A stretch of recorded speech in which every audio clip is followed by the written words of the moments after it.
오늘 함께 보실 하나님의 말씀은 마태복음 18장 21절에서 35절까지의 말씀입니다.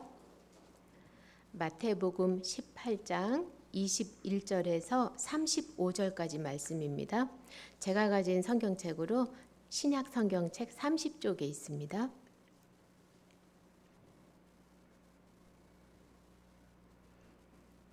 네, 저랑 같이 한 절씩 교독하시겠습니다.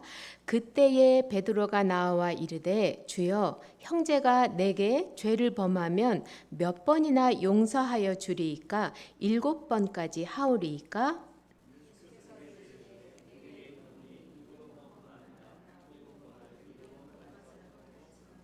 그러므로 천국은 그 종들과 결산하려 하던 어떤 임금과 같으니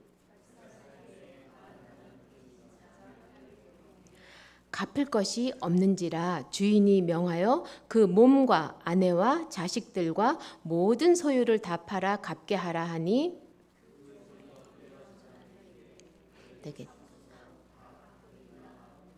그 종의 주인이 불쌍히 여겨 놓아 보내며 그 빚을 탕감하여 주었더니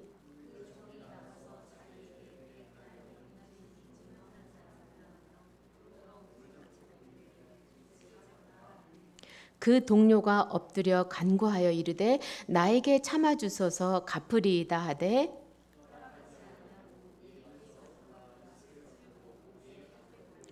그 동료들이 그것을 보고 몹시 딱하게 여겨 주인에게 가서 그 일을 다 알리니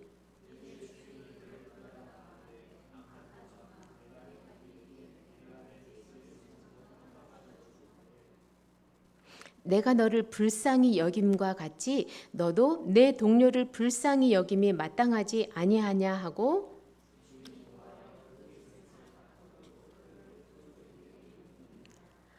같이 읽겠습니다. 너희가 각각 마음으로부터 형제를 용서하지 아니하면 나의 하늘 아버지께서도 너희에게 이와 같이 하시리라. 아멘. 오늘 본문 말씀을 읽을 때마다 저는 이런 생각이 가끔씩 들고는 했습니다. 어떤 생각이 들었냐면요. 10,000달란트나 빚진 사람이 어떻게 이럴 수 있을까? 또 그렇게 큰 빚을 용서받았는데 자기에게 그 조금의 빚진 자에게 어떻게 이럴 수 있을까? 양심도 없지. 라고 이렇게 생각을 했었습니다. 그러나 그런 생각은 그리 오래 가지 않았어요. 왜냐하면 하나님께 제가 예배하면서 예수님의 대속의 은혜를 제가 깨달으면서 제가 그 양심 없는 10,000달란트를 빚졌으나 그 빚을 탕감받은 죄인이라는 것을 곧 깨달았기 때문입니다. 자, 오늘 말씀은요. 예수님께서 이제 갈릴리에서의 사역을 마치고 예루살렘으로 올라갈 때 12명의 제자들과 이렇게 함께 올라가고 있었습니다. 근데 12명의 제자들에게 예수님께서는요, 계속 십자가에서 내가 죽을 거야 라고 이렇게 여러 번 이야기를 했는데, 근데 예수님의 제자들은요, 그것보다는 그들의 마음속에는 예수님한테 누가 더 큰 자인가? 아니면 누가 더 높은 자인가? 아니면 예수님하고 누가 더 친밀한가? 라고 이렇게 아주 서로가 서로를 비교하면서 욕심과 탐심과 또는 열등감으로 인해서 제자들 마음에는요 조금 미움도 있었고 또 시기가 이렇게 있었습니다. 그러니까 예수님을 따라가는 제자들의 모습은요 아주 신나는 것 같아도 자유로운 것 같아도 그들의 마음속은 여러 가지 악하고 추악한 모습으로 아주 자유하지 못했습니다. 성도님들, 저희도 예수님의 제자잖아요. 12명의 제자뿐이 아니라 저희도 제자인데 과연 그러면 우리의 모습은 어떠할까라고 한번 생각해 봅니다. 근데 예수님을 사랑하고 우리 예수님 사랑하잖아요. 또 주님이라고 고백하고 또 믿으면서도 마음의 자유가 없는 사람이 있습니다. 근데 그건 참으로 고통입니다. 이런 제자들에게, 이런 고통 가운데 있는 제자들에게 예수님께서 어린아이 하나를 데려다가 그 제자들 한가운데 이렇게 세웁니다. 그리고 뭐라고 얘기하냐면 너희들은 어린아이와 같이 되라 이렇게 말씀하셔요. 그러니까 성도님들 어린아이가 어떻습니까? 어린아이 한번 생각해 볼까요? 어린아이들은요 부모님에게서 눈을 떼지를 못해요. 그래서 어린아이들은요, 부모님만 바라는 환경과 또 형편이고 상황이기 때문에 부모님만 있으면 돼요. 부모님만으로만 만족하는 삶이에요. 그래서 제자들에게 하나님만으로 만족하는 삶을 살라고 하신 것이에요. 그리고 또 왜 예수님은 어린아이와 같이 되라고 하셨을까요? 어린아이를 통해서 정직함과 또 용서하는 것과 또 겸손함을 이렇게 가르쳐 주시기 위함입니다. 성도님들, 어린아이들은 참 정직해요. 본 것을 본 것 그대로 얘기하고요. 들은 것을 들은 것 그대로 얘기합니다. 그래서 옛 속담에도 누가 제일 무서워요? 벌거벗은 손님이 제일 무섭다고. 그냥 안 듣는 것 같아도 아이가 이렇게 기저귀 차고 있는데 막 얘기를 하는데 어느 순간 안 듣는 것 같아도 그 들은 말을 꺼내놓을 때가 있단 말이에요. 그러면 부모는 부끄러우면서도 또 아이들에게 배우게 됩니다. 또 아이들은요, 서로 용서하기도 잘해요. 막 신나게 싸우다가도 부모님께서 서로 미안해, 사랑해라고 해야 돼요 라고 하면 그대로 따라하면서 또 뒤돌아서서는 언제 싸웠느냐 하면서 잘 놀이하게 됩니다. 또 그리고 부모님의 손에서 주어지는 것으로 만족하면서 욕심 부리지 않습니다. 성도님들은 살아가는 과정 가운데 다른 사람을 용서한 경험이 아주 풍부하게 많으실 것입니다. 또 자녀들이 잘못했는데 그것을 용서를 한 경험도 있으실 것입니다. 또한 반대로 내가 잘못을 했는데 다른 사람에게서 용서를 받은 경험도 있으실 것입니다.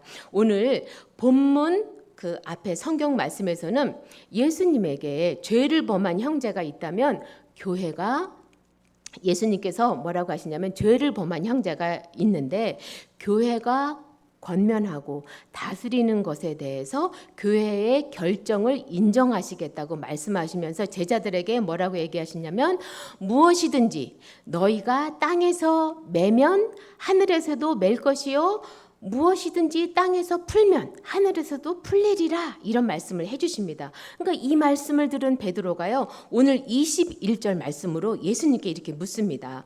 주여 형제가 내게 죄를 범하면 몇 번이나 용서하여 주리까? 7번까지 하리까? 라고 이렇게 묻습니다. 당시에 유대 랍비들은요 다른 사람을 용서해 주는 것을 한 3번 정도 이렇게 해주면 온전한 것이라 그랬습니다. 그런데 베드로는 랍비들보다 더 너그러운 마음으로 예수님께 물었습니다. 그런데 그때 베드로의 이 말에 예수님께서는 22절 말씀으로 답을 해주셨는데요. 우리 이 말씀 다 같이 읽겠습니다. 시작. 예수께서 이르시되 내게 이르노니 7번뿐 아니라 7번을 70번까지라도 할지니라. 아멘. 자, 성도님들 한번 계산을 해보겠습니다. 7번뿐 아니라 7번을 70번까지니까 7번이니까 7 곱하기 70번이니까 7 곱하기 70이잖아요. 그러면 77에 49, 490번을 용서하라는 거예요. 그러면 성도님들 그런데 그것을 어떻게 헤아립니까? 저한테 잘못을 했는데 1번 용서했어, 2번 용서했어, 3번 언제 490번을 용서해요. 그래서 예수님께서 이렇게 말씀하신 것은 용서의 한계를 말한 것이 아니에요. 490번을 용서하라는 것이 아니고 용서를 생활화하라는 거예요. 그래서 생활화하여서 온전하라는 것이고 애초에 아주 다른 사람을 이렇게 옥죄거나 용서를 하지 못하거나 그 용서 못할 상황이 없으라고 하시는 말씀이에요. 좀 더 나아가서 비약해서 한번 이야기를 해보면 살인을 한 사람이 있어요. 또 모든 재산을 사기쳐갖고 홀랑 다 날리게 한 사람이 있어요. 또 아니면 사랑하는 자녀를 해한 사람이 있어요. 그런 사람들 등등 우리 요즘 뉴스에서 보면 얼마나 극악무도한 사람들이 얼마나 많습니까? 근데 우리 주변에는 그렇게 도저히 용서 못할 사람들이 있습니다. 근데 이럴 때 우리가 우리의 한계를 느끼게 됩니다. 그럼에도 불구하고 하나님은 용서하라고 하십니다. 그래서 생각을 해보게 됐습니다. 왜 하나님께서는 이렇게 잔인하고 극악무도하고 사람 같지 않고 사람일 수가 없는 사람을 용서하라고 하실까라고 생각을 했을 때 결국엔 우리 때문이에요. 우리가 용서를 해야 살 수가 있기 때문입니다. 자, 우리 안에 나를 해한 사람을 미워하는 미움이 있어요. 또 증오가 있어요. 속이 상하고 있어요. 그러면 괴로움이 가득하다면 결국엔 잘못한 사람은요, 나한테 해를 끼친 사람은 만날 그대로예요. 그대로인데, 그대로이지만 용서를 못하는 나는, 용서를 못하는 우리는 피폐해진단 말이에요. 그리고 너무너무 속이 상해서 속이 문드러져 버린단 말이에요. 그래서 예수님은 결국엔 우리를 살게 하시려고 용서를 하라고 하십니다. 그러시면서 예수님께서 천국에 대해서 이런 비유를 말씀하여 주십니다. 23절 말씀인데요. 그러므로 천국은 그 종들과 결산하려 하던 어떤 임금과 같으니 라고 하시면서 빚진 종에 대해서 말씀하십니다. 임금이 결산을 하는데 한 종이 10,000달란트를 빚을 지고 있었습니다. 그런데 그때 사회구조상 한 개인이 10,000달란트를 벌려고 그러면 이거는 뭐 보통 이거 죽었다 깨나도 벌 수 없는 돈이에요. 그러니까 한 달란트를 벌려면 보통 20년이 걸린대요. 그러면 10,000달란트라는 돈은 평생이 아니라 아주 죽고 또 죽어도 못 갚을 금액인 거예요. 그러니까 10,000달란트 빚진 종이 절대 갚을 수 없는 불가능한 액수예요. 그러니까 제가 이제 10,000달란트를 생각을 해봤잖아요. 돈이 얼마나 큰가 하고 성도님들 저만 해도 예전에 1억 그럼 라고 했었어요. 근데 요즘은 하도 이렇게 가치가 올라가니까 10억 그럼 이러면서 그리고 100억 그럼 라고 했는데 1,000억도 넘는 금액이잖아요. 그러면 이거는 도저히 갚을 수 없는 금액이란 말이에요. 그런데 왕이 불쌍히 여겨서 그에게 살 길을 열어주신 거예요. 왕은 그 10,000달란트를 탕감해 주었습니다. 여기서 탕감이라는 말은요, 그냥 저 멀리 던져버린다라는 뜻이에요. 그러니까 왕이 그 빚을 탕감해 주셨잖아요. 멀리 던져버렸잖아요. 그러니까 빚이 어떻게 됐어요? 멀리 던져졌으니 보이지 않게 되고 더 이상 갚지 않아도 되고, 그죠? 나의 빚을 갚아준, 탕감해준 왕하고 그냥 그 왕궁에서 살면 되는 것입니다. 그런데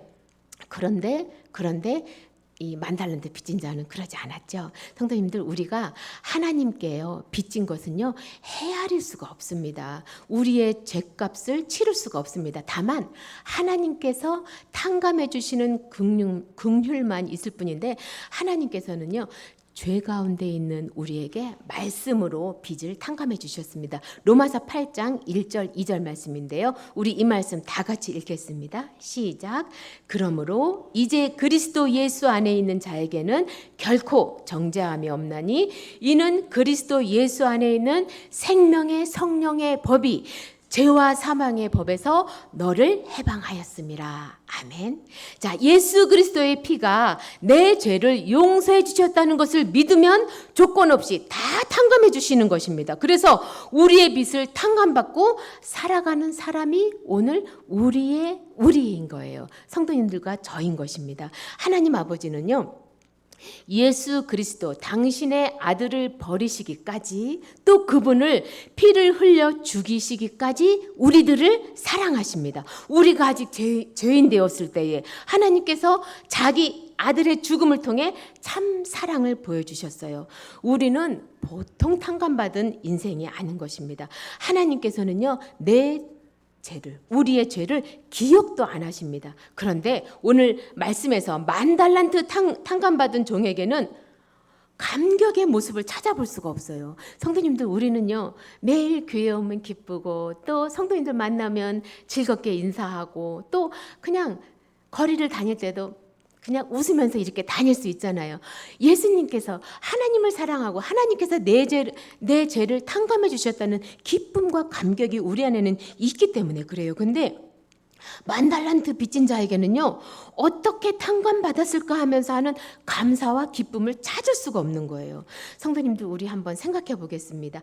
죄인이었던 우리를, 결코 용서함 받을 수 없었던 우리를 예수 그리스도의 십자가의 보혈의 피로 우리를 깨끗게 해주셨잖아요. 그러나 우리도 곧잘 이것을 잊어버리고 살 때가 많이 있습니다. 그래서 어때요? 가끔씩은 내 안에 있는 내가 막 막 뭉글뭉글 올라와서 내가 옳다고 하고 또 나의 의로움, 또 나의 자존심, 나의 이기심 이런 것들이 내 안에서 살아서 아주 난리를 칠 때가 있습니다. 우리가 하나님 앞에서 항상 즐거움과 자유함으로 살아가려면요, 하나님의 크신 은총과 내가 저지른 죄와 허물을 바로 알아야 합니다. 우리의 지은 죄가 엄청나다 할지라도 하나님의 사랑에 비교할 수 있겠습니까? 자신의 죄가 큰 것을 깨달았더라도요, 더 크게 깨달아야 할 것이 무엇인지 아십니까? 하나님의 그 크신 사랑과 은혜입니다. 성도님들, 예수 그리스도의 보혈의 능력입니다. 요한일서 1장 9절은 이렇게 우리에게 말씀하십니다. 만일 우리가 우리 죄를 자백하면 그는 미쁘시고 의로우사 우리 죄를 사하시며 우리를 모든 불의에서 깨끗하게 하실 것이요. 아멘. 자, 누구든지 그리스도를 믿으면, 그리스도께서 나를 위해 죽으시고 부활하셨다는 것을 믿으면 사망에서 생명으로 옮겨지게 됩니다. 사람이 지은 죄가 아무리 크다 할지라도요, 바다에 돌 던지는 것과 같습니다. 성도님들, 사람이 아무리 크게 큰 죄를 저질렀다 할지라도 저 큰 바다에 던지는 돌멩이 하나보다도 더 작다라는 거예요. 그래서 하나님의 사랑은 바다보다, 저 우주보다, 더 하나님의 만드신 이 만물보다 더 크다라는 거예요. 그 하나님의 사랑이 누구를 향한 사랑입니까? 우리를 향한 사랑이에요. 우리 성도님들 한 분 한 분을 위한 그 사랑입니다. 그래서 우리의 죄가 죽을 죄요, 정말 아까 제가 얘기한 극악무도한 죄요, 잔인무도하고 세상에 사람으로서 어떻게 그렇게 할 수 있는 죄야라고 할 수 있는 그런 사람들조차도 불 가운데 들어갈 죄라 할지라도 하나님의 사랑에 비하면 아무것도 아니라는 것입니다. 성도님들, 하나님께서 우리를 용서를 하신 것을 받아들일 수 있어야 합니다. 예수 그리스도의 피로 용서받은 것, 또 이로 인해서 영생을 이미 얻은 것, 그로 인해서 의롭다함을 받은 것을 잊지 않아야 하겠습니다. 10,000달란트를 탕감받은 종이요, 이렇게 신나게 나가다가 자기에게 100데나리온 빚진 자를 만납니다. 한 데나리온이 하루 품삯이라고 그러니까요, 100데나리온 그러면 얼추 잡아 한 3개월만 열심히 일하면 갚을 수 있는 금액이에요. 그런데 골백번을 죽어도 못 갚을 돈을 자기는 이렇게 탕감받았으면서, 그런데 어떻게 했어요? 100데나리온 빚진 자의 동료의 멱살을 잡고 흔들면서 돈을 지금 갚지 않으면 감옥에 집어넣겠다고 하고 또 감옥에 실제로 넣었습니다. 이 비유를 예수님께서 하시면서 이렇게 무서운 말씀을 하십니다. 35절 말씀인데요, 우리 오늘 이 말씀 다 같이 읽겠습니다. 시작. 너희가 각각 마음으로부터 형제를 용서하지 아니하면 나의 하늘 아버지께서도 너희에게 이와 같이 하시리라. 아멘. 탕감받고도 즉 죄를 용서받고도 용서하지 아니하는 자에 대해서는요, 죄를 묻겠다라는 거예요. 성도님들, 용서하십시오. 제가 혹시 잘못한 거 있다면 용서해 주세요. 용서하십시오. 자, 용서함으로 승리하는 성도들이 되시기를 바랍니다. 성경은 로마서 12장 20절 21절 말씀에 이런 말씀을 하셨어요. 내 원수가 줄이거든 먹이고 목마르거든 마시게 하라. 그리함으로 내가 숯불을 그 머리에 쌓아놓으리라. 악에게 지지 말고 선으로 악을 이르라. 성도님들, 원수인데요, 줄이거든 밥 사주라는 거예요. 또 목마르면요, 물도 사주라는 거예요. 그래서 그 원수가 부끄러움으로 머리가 뜨끈뜨끈해지는 숯불을 올려놓으라는 거예요. 선으로 악을 이기라는 것입니다. 성도님들, 우리는요, 10,000달란트를 용서받은 사람들이에요. 그래서 용서받은 자임을 깨닫고 용서받은 자답게 용서의 한계를 넘어서 용서를 생활화하시기를 원합니다. 그리할 때 마음의 자유함을 얻으면서 살아갈 수 있게 되시는 줄 믿습니다. 제가 요즘 고린도 후서를 깊이 조금 묵상을 하게 됩니다. 그때 사도 바울이요, 고린도 후서 2장 10절에 이런 말씀을 했어요. 너희가 무슨 일에든지 누구를 용서하면 나도 그리하고 내가 만일 용서한 일이 있으면 용서한 그것은 너희를 위하여 그리스도 앞에서 한 것이니. 그리고 이어서 아주 중요한 말씀을 해요. 뒤이어서 말씀하시는데요. 이는 우리로 사탄에게 속지 않게 하려 함이라 라고 말씀하십니다. 성도님들, 오늘 금요 기도회를 통해서 우리 10,000달란트 다 탕감 받았잖아요. 우리 이제 용서하는 너그러운 삶을 살아가시길 원합니다. 이제는 조금 더 여유로운 삶을 살아가시길 원합니다. 이제는 조금 더 이해하는 삶을 살아가시길 원합니다. 이제는 조금 더 온유한 삶을 살아가시는 우리 귀하신 성도님들의 삶이 되시기를 주님의 이름으로 축복합니다. 아멘. 기도하겠습니다. 우리 오늘 말씀을 기억하면서 기도하겠습니다. 우리의 죄를 위해 십자가를 홀로 지신 예수님과 우리의 죄를 탕감해 주신 하나님의 은혜에 늘 감사하면서 우리가 7번씩 70번을 용서할 수 있는 온유한 사람이 되게 해달라고 이 시간 나 자신을 하나님께 올려드리며 기도하겠습니다. 사랑의 아버지 하나님, 감사합니다. 하나님 아버지 하나님, 저의 몸과 마음과 육신을 또한 죽어도 하나님께 빚진 것을 어찌 갚을 수 있겠사옵나이까. 하나님, 저는 10,000달란트를 빚진 자입니다. 그럼에도 불구하고 하나님께서 저의 죄를 탕감해 주셨고 하나님 멀리 던져 버려 주셨습니다. 하나님, 다시는 그 죄를 기억하지 않아 주시니 감사를 드립니다. 하나님 아버지, 이제는 다른 사람들을 아버지 하나님 더 이해하며 또한 나보다 다른 사람들을 더 사랑하며 이제는 나에게 빚진 자를 더 용서